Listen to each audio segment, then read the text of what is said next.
안녕하세요. 세브란스 병원의 노년내과 김광준 교수입니다.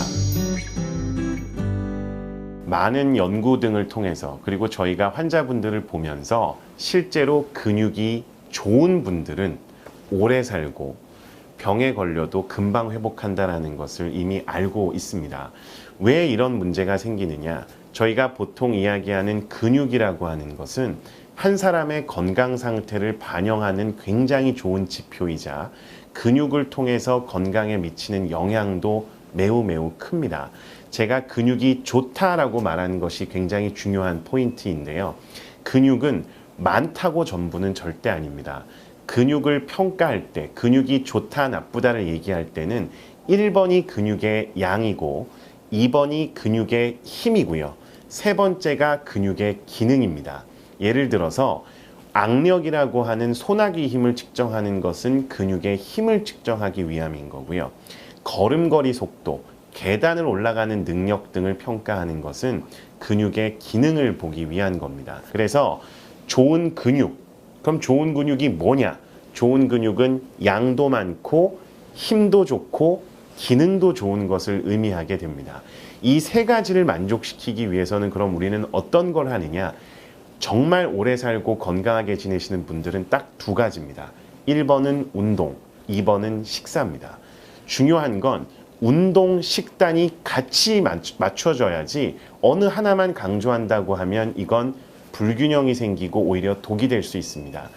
노인분들의 경우에는 특히나 만성질환을 갖고 있거나 혹은 여러 가지 문제로 인해서 식사량이 부족한 경우가 굉장히 많습니다.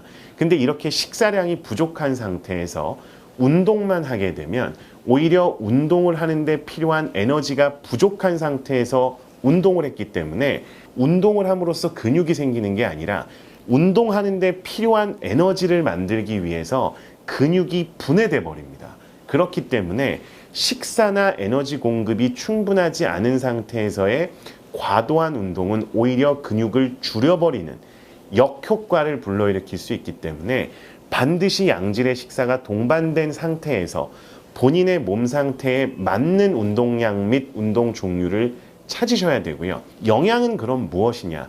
제일 중요한 건 아주 양질의 당분을 공급해주고 두 번째는 양질의 충분한 단백질을 공급하는 겁니다.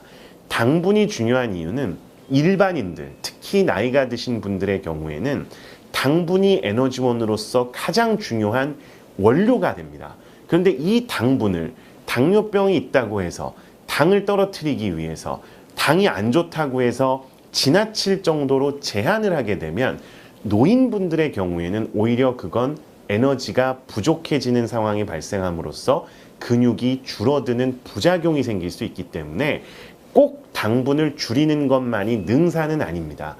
적정한 양의 양질의 당분을 본인의 건강 상태에 맞추어 섭취하시는 게 훨씬 더 중요한 거지 무조건 이걸 드시지 않는다라는 것은 오히려 역효과가 난다는 걸 꼭 기억해 주시고요. 개개인에 맞는 운동과 식사법을 통해서 충분한 그리고 양질의 근육을 만드시는 것이 여러분들께서 100번 다른 잘못된 기능식품이라든지 이런 것들을 통해서 얻을 수 있는 거에 비해서 훨씬 더 건강에 도움을 많이 얻으실 수 있다는 것을 다시 한번 말씀을 드리고요. 이 자리를 빌어서 근육의 중요성을 아시고 잘못된 근육을 키우거나 하는 방법에 대한 오해나 이런 부분들이 줄어들었으면 하는 게 개인적인 바람입니다.